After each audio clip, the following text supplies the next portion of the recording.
Prête. Nous accueillons en premier, alors, hop, que je revois ton Findy. Bonjour Findy, tu peux te démute. Bonjour tout le monde, ça va?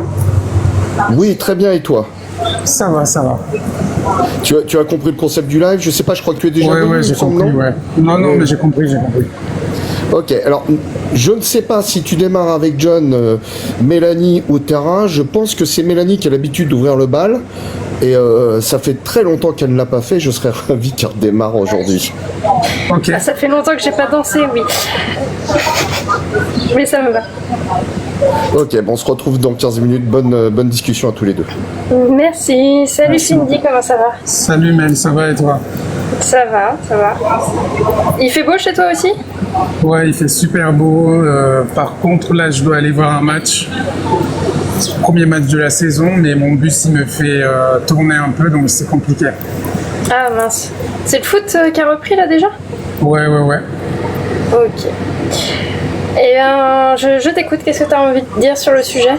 Moi, je voudrais dire qu'on doit respecter les croyances. Moi, je ne suis pas croyant personnellement, je suis athée, mais je trouve qu'il y a eu une richesse, il y a des choses intéressantes dans les gens qui ont choisi de croire en quelque chose, même si, voilà, je n'y crois pas du tout, mais je trouve ça beau.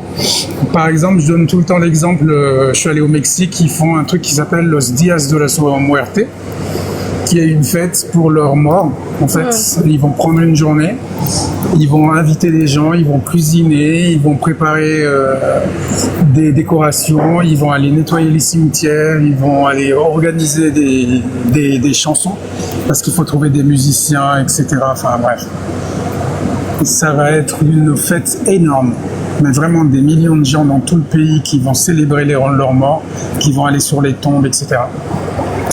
Et je trouve ça magnifique. Moi, par exemple, je ne crois pas à l'au-delà, mais je trouve magnifique que des gens croient que quand ils vont mourir, ils vont aller rejoindre leurs parents, leurs amis, leurs chéris, tout ce qu'ils veulent.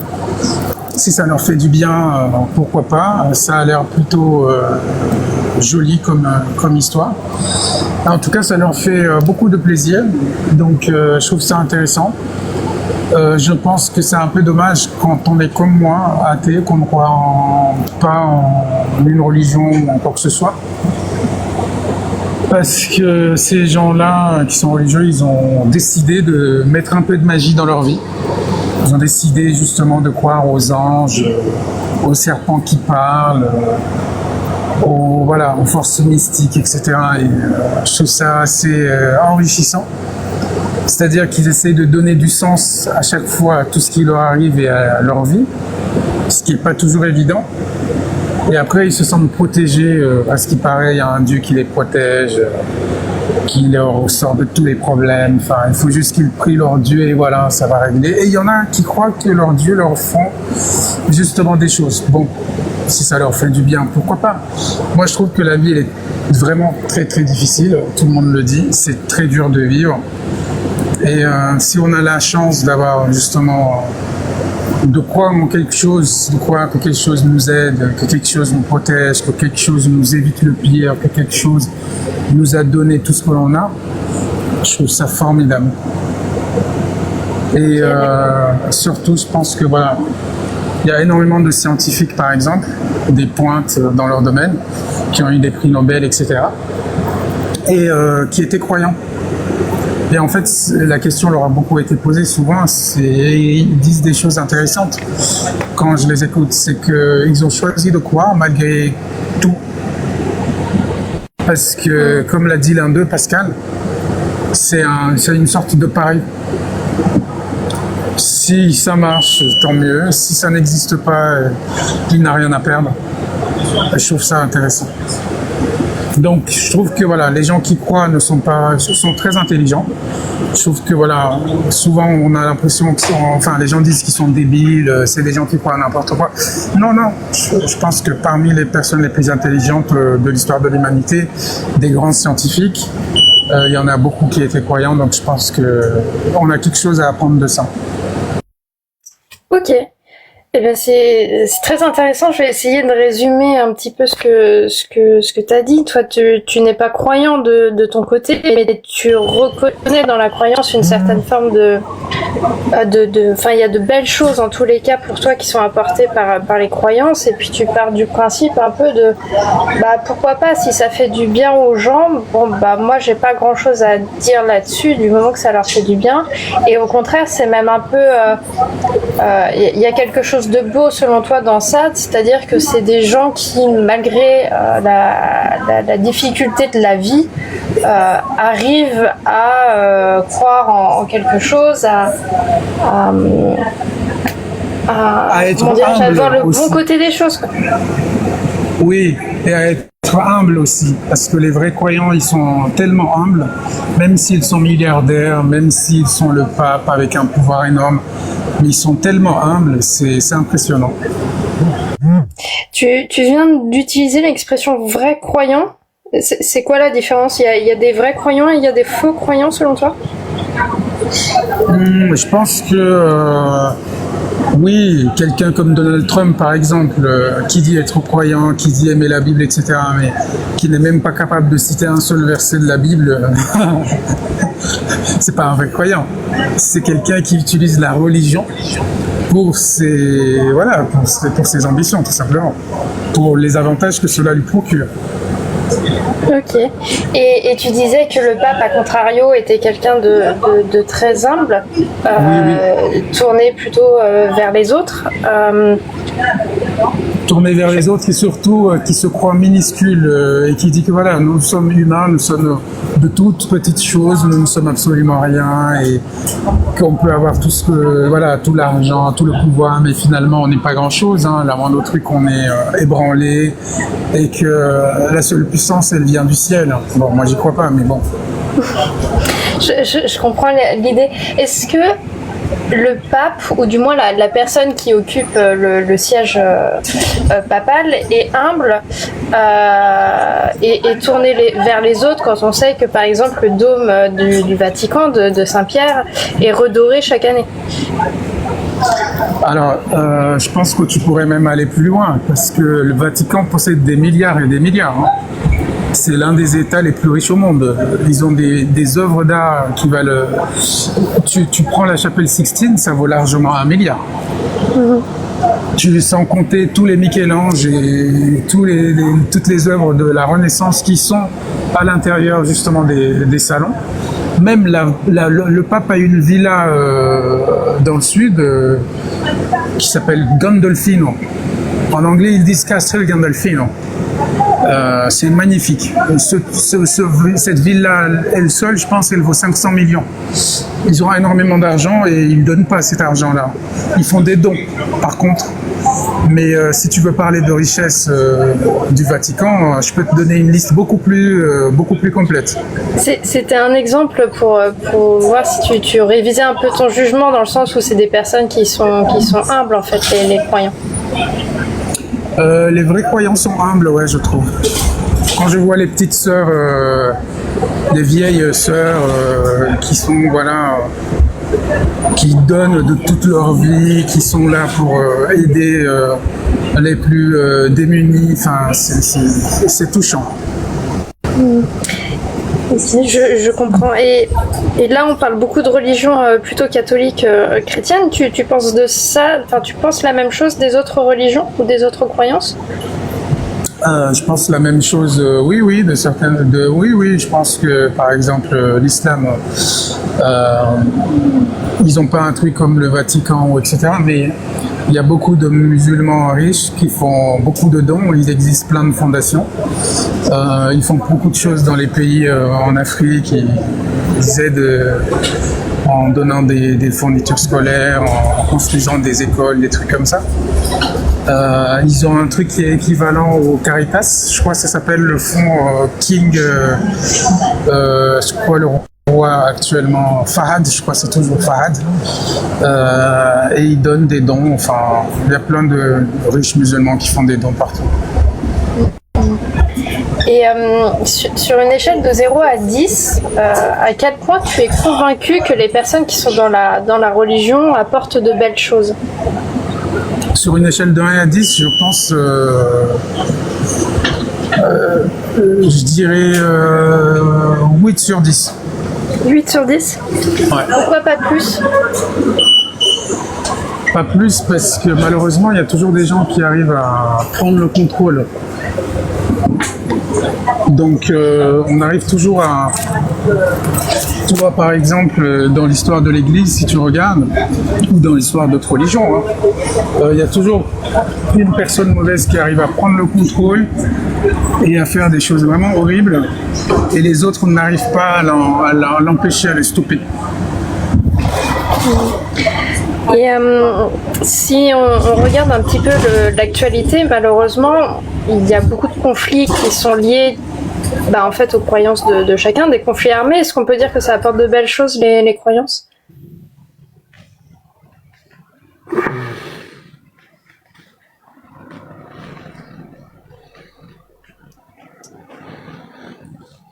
Est-ce que tu es encore là, Fini? Il faut voir le contexte. Quel conflit armé, par exemple? Je sais pas, les conflits en Israël, je vais peut-être me faire... Alors, on va faire peut-être attention aux mots qu'on va utiliser, mais... Oui, justement. voilà. Alors, moi, si j'étais toi, je n'irais pas là-dessus. Pourquoi? Parce que je ne pense pas, et tu peux aller demander, tu peux aller sur Google, faire tes propres recherches ou demander à n'importe quel spécialiste, le conflit qui a lieu là-bas n'a rien à voir avec la religion, c'est pas du tout religieux. C'est un conflit de terre, c'est-à-dire c'est un conflit pour une terre, pour un espace, tout simplement. C'est comme c'est une guerre de cadastre, voilà. C'est ça, c'est une guerre de cadastre. Donc c'est pas du tout la religion. Ok. Si on met ça de côté, moi je parle plutôt d'autres conflits qui sont liés en fait aux croyances. Est-ce qu'on peut toujours... Comme par exemple lesquels? Je sais pas, il y a quand même eu pas mal de conflits liés aux croyances des uns des autres au cours de l'histoire. On peut parler des croisades, on peut parler de la Seconde Guerre mondiale, on peut parler... Justement. Alors, la Seconde Guerre mondiale, ça n'a rien à voir avec la religion. C'est encore une fois une question de terre. Les Allemands ont voulu prendre la Belgique, ils ont pris la Pologne, et ils ont pris la France, et donc il y a eu une guerre, mais c'est pas du tout la religion. Si tu regardes les croisades, c'est pas du tout une question de religion, encore une fois, c'est une question de terre. À un moment, ils ont voulu prendre des terres dans le Moyen-Orient pour agrandir justement l'Empire romain, et ils ont agrandi, tout le monde connaît aujourd'hui l'Empire romain d'Occident et l'Empire romain d'Orient. Donc encore une fois, ça n'a rien à voir avec la religion. C'est des cadastres toujours. C'est une question d'argent. Ok, d'accord. Oui, dans ce cas-là, en fait, effectivement, avec ton raisonnement, je comprends mieux pourquoi, effectivement, pour toi, elles apportent de belles choses. Est-ce que, du coup, à contrario, tu as des exemples où ça n'apporte pas de belles choses, les croyances? Oui, j'ai des exemples, justement. Quand les chrétiens sont allés massacrer des dizaines de millions d'Amérindiens en Amérique, en disant qu'ils vont aller les civiliser, ils vont aller leur apporter la paix du Christ, le christianisme, etc. Enfin, c'est horrible. C'est horrible. Et donc, on a envoyé des centaines de milliers de sauvages, des gens qui étaient en prison, des gens qui étaient des vagabonds en Europe et qui ne faisaient rien de leur vie et qu'on voulait se débarrasser. On les a envoyés là-bas en leur disant d'aller apporter la croix, et ça a fait le plus grand génocide de l'histoire de l'humanité. Je rappelle qu'en Amérique, c'était des dizaines de millions d'Amérindiens qui vivaient là-bas, d'Autochtones. Ils ont été tellement massacrés qu'aujourd'hui, il ne restait plus que des réserves. J'aurais d'autres questions, mais je t'avoue que je préfère autant qu'on arrête là l'échange. Si ça te va, je vais me tourner vers mes collègues s'ils ont des questions à emporter pour toi. Donc c'est des questions qui ne nécessitent pas forcément une réponse tout de suite, mais Ossol, John, Terra, si vous avez des questions pour Findy. Oui, rebonjour. Du coup, qu'est-ce que tu penses des croyances qui sont irrespectables? C'est lesquels, par exemple? Je sais pas, est-ce que des croyances qui font la promotion de sacrifier des personnes, mutiler des personnes ou de faire des choses assez dures aux autres, est-ce que pour toi c'est une croyance qui doit être respectée? Quand tu parles de sacrifier des gens, c'est quelle religion exactement qui demande de sacrifier des gens? Je sais pas, les Incas par exemple. Ah, alors, je suis pas assez renseigné sur les Incas, mais j'aimerais bien savoir pourquoi ils sacrifiaient des gens et qui étaient les gens qui étaient sacrifiés. J'aimerais bien savoir. Mais du coup, si c'était des gens lambda, est-ce que ça serait une croyance à respecter?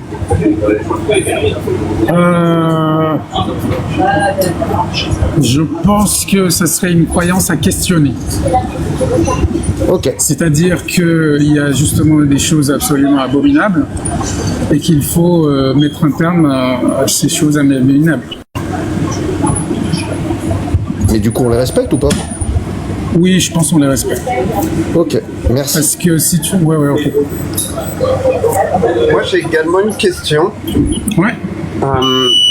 J'ai trouvé l'exemple des croisades assez bon, mais on va, comment ça s'appelle, en affinant un peu, si on prend par exemple la première croisade, où certes, certains barons en ont profité pour se faire une petite place au soleil, on pourrait dire ça comme ça, Ouais. mais où du coup le prétexte c'est la religion, et où Ouais. ça a fini par la boucherie de la prise de Jérusalem, où même les autres chrétiens étaient choqués, ainsi que les barons présents. Ouais. Est-ce que c'est pas le fait que ce soit la religion le prétexte et que ça termine par un bain de sang avec une question de foi religieuse le problème? Je pense pas, parce que vous regardez ce qu'a fait le H en Allemagne. Ça a emporté. Comment? T'as emporté, c'est une question à emporter, ça n'appelle pas de réponse immédiate. Ah, ok, non, je pense pas. Je dis pas non. Je dis non, c'est pas la religion sur le truc. On n'a pas besoin de la religion pour tuer des gens.